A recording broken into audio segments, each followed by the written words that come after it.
அனைவருக்கும் வணக்கம். இன்றைக்கி வந்து 21/4/2024. ஸோ அடுத்த வாரம் வந்து பார்த்திங்கன்னா ஏப்ரல் சீரீஸோட 4th week and monthly expiry வீக்கோட. ஸோ அந்த வாரம் வந்து நம்ம டெக்னிக்கலாக வந்து நிஃப்டி அண்ட் பேங்க் நிஃப்டி எந்த மாதிரி இருக்கும், எந்த மாதிரி ட்ரேட் பண்ணலாம், பொசிஷனெல்லாம் எப்படி இருக்கும் அப்படிங்கிறத பற்றி ஃபுல்லாக அனலைஸ் பண்ணிடலாம். ஸோ போன வாரம் என்ன ஆச்சு, நிஃப்டியில் என்ன ஆச்சு அப்படிங்கிறத பார்க்கும்போது பார்த்திங்க அப்படின்னா ஆல் டைம் ஹையிலேருந்து ஒரு ஷூட்டிங் ஸ்டார் வந்து ஃபாலோட் பை ரெட் கேண்டில். இது வந்து பார்த்திங்க அப்படின்னா கிளியரான ஒரு நெகட்டிவ் சைன் பொசிஷனலாக நம்ம சொல்லும்போது. ஆனாலுமே இந்த ரெட் கேண்டில் எப்படி இருக்குன்னு பாருங்கள்.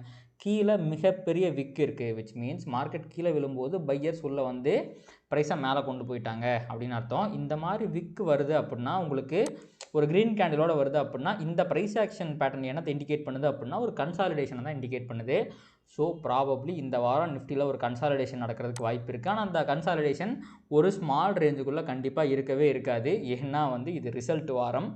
இந்த வாரம் ரிசல்ட் வாரம் அப்படிங்கிற மாதிரி வந்து உங்களுக்கு நேற்று வந்து பார்த்திங்கன்னா HDFC பேங்கோட ரிசல்ட் விட்டுட்டாங்க. அது வந்து ஒரு மிக்சடு ரிசல்ட்டாக தான் இருக்குது. அதுக்கப்புறமா 21 அன்னைக்கு பார்த்திங்கன்னா பெர்சிஸ்டன்ட் சிஸ்டம், இதுவுமே கொஞ்சம் ஹெவி வெயிட் ஸ்டாக் தான், மிட் கேப்பில் இருக்க ஒரு ஹெவி வெயிட் ஸ்டாக்னு சொல்லலாம். அடுத்து ரிலையன்ஸ் மிகப்பெரும் ஹெவி வெயிட் ஸ்டாக்கு 22 அப்படின்னா உங்களுக்கு வந்து டியூஸ்டே அன்னைக்கு மண்டே அன்னைக்கே இருக்குது. அடுத்து வந்து பார்த்திங்கன்னா உங்களுக்கு வந்து இதெல்லாம் ஸ்மால் ஸ்கேல் தான். அடுத்து வந்து டாடா கன்சியூமர் ப்ராடக்ட் ஓரளவுக்கு முக்கியமான ஒரு கம்பெனி, அவ்வளோதான். அடுத்து வந்து 24th அன்னைக்கு ஆக்சிஸ் பேங்கோட ரிசல்ட் இருக்குது. 24th இப்போது உங்களுக்கு வெனஸ்டே அன்னைக்கு ஆக்சிஸ் பேங்க் ரிசல்ட் இருக்குது. இதுவுமே வந்து மார்க்கெட் இம்பாக்ட் பண்ணக்கூடிய ஒரு ரிசல்ட் தான். அடுத்து 25th அன்னைக்கு பஜாஜ் ஃபினான்ஸ் இருக்குது, நெஸ்ட்லே இருக்குது, டெக் மஹேந்திரா இருக்குது, இண்டஸ்இண்ட் பேங்க். 25th அன்னைக்கு தான் வந்து பார்த்திங்கன்னா ஏகப்பட்ட ரிசல்ட் இருக்குது. அது எல்லாமே சேர்ந்து உங்களுக்கு வந்து ஃப்ரைடே அன்னைக்கு ஒரு மிகப்பெரிய இம்பாக்டை மார்க்கெட்டில் க்ரியேட் பண்ணுறதுக்கு வாய்ப்பு இருக்குது. அடுத்து வந்து 26th அப்படிங்கிறது உங்களுக்கு வந்து 26th அப்படிங்கிறது ஃப்ரைடே அன்னைக்கு வந்து பார்த்திங்கன்னா பஜாஜ் ஃபின்சர்வ் ஒரு முக்கியமான கம்பெனி, HCL டெக்கு, அதுக்கப்புறம் வந்து மாருதி, இது எல்லாமே வந்து பார்த்திங்க அப்படின்னா ஓரளவுக்கு முக்கியமான கம்பெனி தான். அப்போ வந்து உங்களுக்கு திங்கக்கிழமை ரிலையன்ஸ் இருக்குது, அடுத்து வந்து இந்த வியாழக்கிழமைக்கு முக்கியமான கம்பெனிஸ் இருக்குது, வெள்ளிக்கிழமைக்கு முக்கியமான கம்பெனிஸ் இருக்குது, ஆக்சிஸ் பேங்க் ரிசல்ட் நடுவில் இருக்குது, ஆல்ரெடி HDFC பேங்கோட ரிசல்ட் வந்திருக்கு. இத்தனை ரிசல்ட் ஒன்றா சேர்ந்து மார்க்கெட்டை கன்சாலிடேட் ஆக விடுமா அப்படின்னு கேட்டிங்கன்னா கண்டிப்பாக விடாது. பட் ஸ்டில் உங்களுக்கு வந்து போன வீக்கோட ஹை அண்ட் லோ இருக்குது பார்த்தீங்களா, இந்த ஹை அண்ட் லோக்குள்ளேயும் மார்க்கெட் ட்ரேட் ஆகிருக்கிறதுக்கு நிறையா வாய்ப்பு இருக்குது. அதையும் நம்ம ஒத்துக்கிட்டு தான் ஆகணும். மேபி அதை தாண்டி போனாலுமே இந்த ஸ்விங் ஹை, அதாவது 22,500 கீழே, மேலே 22,500 கீழே வந்து பார்த்திங்க அப்படின்னா 21,780 ஒரு மிகப்பெரிய ரேஞ்சு தான். இந்த ரேஞ்சுக்குள்ளே மார்க்கெட் கன்சாலிடேட் ஆகிறதுக்கு நிறைய வாய்ப்பு இருக்குது அப்படிங்கிறத நம்ம சொல்லலாம். இன்கேஸ் இந்த வாரம் ரிசல்ட் இல்லை அப்படின்னா கண்டிப்பாக மார்க்கெட் வந்து இந்த வீக்கோட ஹை அண்ட் லோக்குள்ளே கன்சாலிடேட் ஆகிறதுக்கு நிறைய வாய்ப்பு இருக்குது. ஸோ ரிசல்ட்டை பொறுத்து இந்த விஷயங்கள் மாறலாம். அடுத்து நம்ம அப்படியே பேங்க் நிஃப்டி பக்கம் போயிட்டிங்க அப்படின்னா சேம் அதே பேட்டர்ன் தான் பேங்க் நிஃப்டிலையுமே. ஸோ பேங்க் நிஃப்டிலையுமே ப்ரைஸ் வந்து ஒரு நல்ல புல் பேக் கொடுத்துருக்கு. இதுவுமே ஒரு கன்சாலிடேஷன் தான் இண்டிகேட் பண்ணுது. ஸோ பேங்கிங் செக்டரை பொறுத்த வரைக்கும் பஜாஜ் ஃபினான்ஸோட ரிசல்ட், HDFC பேங்கோட ரிசல்ட், ஆக்சிஸ் அண்ட் இண்டஸ்இண்ட் பேங்கோட ரிசல்ட், இது 4 ரிசல்ட்டுமே வந்து பேங்க் நிஃப்டியை கொஞ்சம் அதிகமாக வந்து இன்ஃப்ளூயன்ஸ் பண்ணுறதுக்கு நிறைய வாய்ப்புகள் இருக்குது. நம்ம வந்து அதை பொறுத்திருந்து பார்க்கணும். But as per the technicals இங்கே இருக்க ப்ரைஸ் ஆக்ஷன் பேட்டர்ன் வந்து கன்சாலிடேஷனை தான் இண்டிகேட் பண்ணுது. ஓகேங்களா. அடுத்து வந்து முக்கியமான விஷயம் வந்து FII டேட்டா. ஸோ இந்த மாதத்தில் வந்து பார்த்திங்க அப்படின்னா அவங்க 22,000 கோடி செல் பண்ணியிருக்காங்க. ஐயோ பயங்கர நெகட்டிவாக இருக்கே அப்படின்னு பக்கத்துலேயே பார்த்திங்க அப்படின்னா DIA நாங்கள் இருக்கோம்ல அப்படின்ட்டு கிட்டத்தட்ட அது ஈக்குவல் பண்ணுற மாதிரி வந்து பை பண்ணியிருக்காங்க. இந்த வாரத்தில் பார்த்திங்க அப்படின்னா மிகப்பெரிய நெட் செல்லர்ஸாக இருந்திருக்காங்க. 8,000 கோடி, 4,000 கோடி, அகைன் 4,000 கோடி, 3,000 கோடின்னு வந்து கிட்டத்தட்ட வந்து பார்த்திங்கன்னா 8, 3, 15, 20,000 கோடிக்கு பக்கமாக இந்த வாரத்திலே விற்றுருக்காங்க. இவங்களும் கிட்டத்தட்ட அதே ஒரு 18,000 20,000 கோடிக்கு பக்கமாக இந்த போன வாரத்திலே வந்து வாங்கியிருக்கிறாங்க. ஸோ 2 பேருமே வந்து ஈக்குவலாக வந்து மார்க்கெட்டை வந்து பேலன்ஸ் பண்ணி கொண்டு போகிறாங்க. அதாவது FII செல் பண்ணுறாங்க, அதுக்கு ஈக்குவலாக வந்து பார்த்திங்கன்னா DIA பை பண்ணி மார்க்கெட்டை பயங்கரமாக சப்போர்ட் பண்ணிட்டு இருக்காங்க. ஸோ இது வந்து ஒரு நல்ல விஷயம் தான். ஸோ நீங்கள் இன்ஸ்டிடியூஷன்ஸை பொறுத்த வரைக்கும் மார்க்கெட்டில் ஒரு மிகப்பெரிய ஃபால் வந்துடும் அப்படின்னு பயப்படுற அளவுக்கான சுச்சுவேஷன் இங்கே இல்லை. அடுத்து வந்து எக்கனாமிக் காலண்டரை பொறுத்த வரைக்கும் முக்கியமான ஏதாவது டேட்டா இருக்கா அப்படிங்கிறத பார்த்திங்க அப்படின்னா திங்கக்கிழமைக்கு ஒன்றுமே கிடையாது குளோபல் லெவலில். அதுக்கப்புறம் வந்து டியூஸ்டே அன்னைக்கு வந்து பார்த்திங்கன்னா உங்களுக்கு அதுலேயும் ஒன்றும் கிடையாது. இந்த மேனுஃபேக்சரிங் PMI சின்னதாக ஒரு இம்பாக்டை வந்து மார்க்கெட்டில் க்ரியேட் பண்ணலாம். பட் ஒரு இப்போ நிஃப்டியில் வந்து பார்த்திங்கன்னா ஒரு 100 பாயிண்ட் கேப் ஒன்று கொண்டு வர அளவுக்கு இது வந்து ஒரு முக்கியமானதாக இருக்காது. அடுத்து வந்து வெனஸ்டே அன்னைக்கு வந்து பார்த்திங்கன்னா இங்கே ஒன்றும் கிடையாது. அண்டு தேர்ஸ்டே அன்னைக்கு வந்து பார்த்திங்கன்னா இந்த ஜாப்லெஸ் கிளைம்ஸ் வந்து பார்த்திங்கன்னா உங்களுக்கு கண்டிப்பாக ஒரு இம்பாக்டை க்ரியேட் பண்ணக்கூடிய ஒரு விஷயம் தான். ஸோ ஃப்ரைடே அன்னைக்கு ஆல்ரெடி வந்து பார்த்திங்கன்னா நம்ம ஏதோ ஒரு முக்கியமான ரிசல்ட்டை பார்த்துருந்தோம். நிறையா கம்பெனிஸோட ரிசல்ட் வந்துச்சு. ப்ளஸ் இங்கே பாருங்கள் மார்க்கெட்டில் வந்து ஜாப்லெஸ் கிளைம்ஸ் டேட்டா வருது. US மார்க்கெட்டில் எல்லாம் சேர்ந்து ஒரு ஆட்ட போகுதுன்னு நினைக்கிறேன். வெள்ளிக்கிழமை காலையில் நல்ல வேலை மந்த்லி எக்ஸ்பைரிங்கிறது வியாழக்கிழமைக்கே முடிஞ்சு போயிடும். ஸோ ஒன்றும் பிரச்சனை இல்லை. ஸோ இதான் வந்து பார்த்திங்கன்னா குளோபல் மார்க்கெட்டை பொறுத்த வரைக்கும் ரொம்ப முக்கியமான டேட்டா அப்படின்னா உங்களுக்கு இந்த சர்வீசஸ் PMI வந்து பார்த்திங்கன்னா கொஞ்சம் இம்பாக்ட் பண்ணும். இந்த ஜாப்லெஸ் கிளைம்ஸ் வந்து பார்த்திங்கன்னா ரொம்ப பெருசாக இம்பாக்ட் பண்ணும். ஸோ டியூஸ்டே ஈவினிங்கும் தேர்ஸ்டே ஈவினிங் வந்து பார்த்திங்கன்னா கொஞ்சம் சூதானமாக இருக்க வேண்டியது நல்லது. அடுத்து வந்து பார்த்திங்கன்னா நம்ம வந்து சிபிஆர் பேஸ் பண்ணி என்ன இண்டிகேட் பண்ணுது, சிபிஆர் இண்டிகேட்டரை பற்றி ப்ரைஸ் ஆக்ஷனை பற்றி நம்ம அனலைஸ் பண்ணிடலாம்.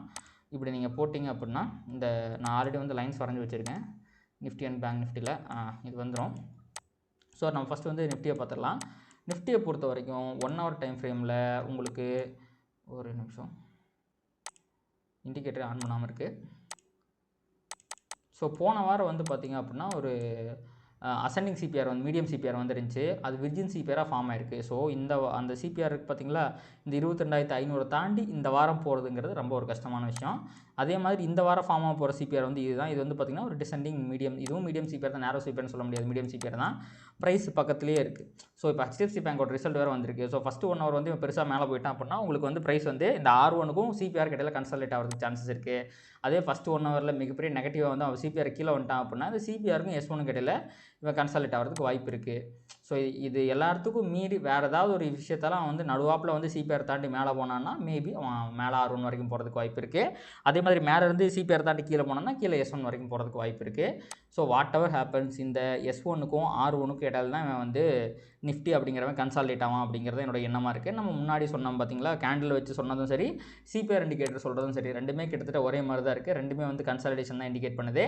அண்டு நீங்கள் இந்த வெறும் இந்த ட்ரெண்ட் லைன் ஒரே நிமிஷம் இண்டிகேட்டர் மட்டும் ஆஃப் பண்ணி வச்சிடுறேன். இந்த ட்ரெண்ட் லைனை பார்த்தீங்களா, உங்களுக்கு கண்டினியூஸாக செல்லிங் ப்ரெஷர் வந்து கீழே அகைன் ஒரு மிகப்பெரிய கேப் டவுன்லேருந்து ப்ரைஸ் வந்து வெறித்தனமாக மேலே வந்திருக்கு. இதுவுமே ஒரு பாசிட்டிவிட்டி தான். இந்த மாதிரி ப்ரைஸ் வருது அப்படின்னாலுமே உங்களுக்கு வந்து இதுக்கப்புறம் வந்து பார்த்திங்கன்னா ஒரு பெரிய அப் சைட் மூவ்மெண்ட்டையும் டவுன் சைட் மூவ்மெண்ட் எதிர்பார்க்க முடியாது. அதுவுமே கன்சாலிடேஷன் தான் இண்டிகேட் பண்ணுது. ஸோ ஒட்டு மொத்தமாக இருக்கிற எல்லா விஷயமே கன்சாலிடேட் தான் இண்டிகேட் பண்ணுது. ஸோ கன்சாலிடேட் ஆகும் அப்படிங்கிறத நம்ம பொறுத்திருந்து பார்ப்போம். ஸோ டெக்னிக்கலாக மார்க்கெட் இப்படி தான் சொல்லுது. ஆனால் நம்மளுடைய அந்த 6ஆம் அறிவு 7ஆம் அறிவு இருக்குது பார்த்தீங்களா, அதெல்லாம் தான் ஐயோ இந்த கம்பெனி ரிசல்ட் வருது, அந்த கம்பெனி ரிசல்ட் வருது, இதெல்லாம் வந்து மார்க்கெட்டை பெருசாக இன்ஃப்ளூயன்ஸ் பண்ணுமே அப்படின்னு சொல்லி ஸோ எக்ஸ்ட்ரா வேரியபிள்ஸை நம்ம சேர்த்து பார்க்கும்போது அந்த மாதிரி தோணுது. பட் எல்லா டெக்னிக்கல்ஸுமே கன்சாலிடேஷன் தான் இண்டிகேட் பண்ணுது. ஸோ அது எப்படி கன்சாலிடேட் ஆக போகுது அப்படிங்கிறத பார்ப்போம். நம்ம ஹியூஜ் வால்டாலிட்டியோட கன்சாலிடேட் ஆக போதா, இல்லை வந்து வால்டாலிட்டியே இல்லாமல் கன்சாலிடேட் ஆக போதா அப்படிங்கிறத நம்ம பார்க்கணும். பட் கன்சாலிடேஷன் அதாவது R1க்கும் S1க்கும் இடையிலான கன்சாலிடேஷன் அப்படிங்கிறது ஒரு இதுதான். அடுத்து நம்ம அப்படியே பேங்க் நிஃப்டி பக்கம் போனீங்கன்னா சேம் அதே ப்ரைஸ் ஆக்ஷன் பேட்டர்ன் தான். பேங்க் நிஃப்டி நல்லா ரிவர்சல் ஆகி வந்திருக்கு. அண்ட் நம்ம சிபிஆர் இண்டிகேட்டர் ஆட் பண்ணிப்போம். சேம் அதே கான்செப்ட் தான். உங்களுக்கு விர்ஜின் சிபிஆர் ஃபார்ம் ஆகிருக்கு. இப்போவுமே வந்து அவன் வந்து இந்த சிபிஆர் பக்கத்தில் அடுத்த வாரம் ஃபார்ம் ஆகக்கூடிய சிபிஆர் பக்கத்தில் தான் இருக்கான். ஸோ HDFC பேங்கோட ரிசல்ட் வந்து HDFC பேங்க் அப்படிங்கிறது நிஃப்டிலையும் ஹெவி வெயிட் தான், பேங்க் நிஃப்டிலையும் ஹெவி வெயிட் தான். பட் ஸ்டில் பேங்க் நிஃப்டியை ரொம்ப அதிகமாக இன்ஃப்ளூயன்ஸ் பண்ணும்.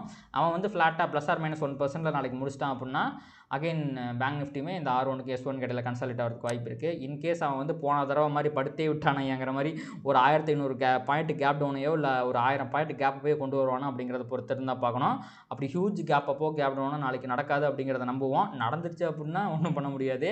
உங்களுக்கு அகைன் இந்த R1க்கும் S1க்கு இடையில ஹியூஜ் வால்டாலிட்டியோட கன்சாலிடேட் ஆகிறதுக்கு வாய்ப்பு இருக்குது.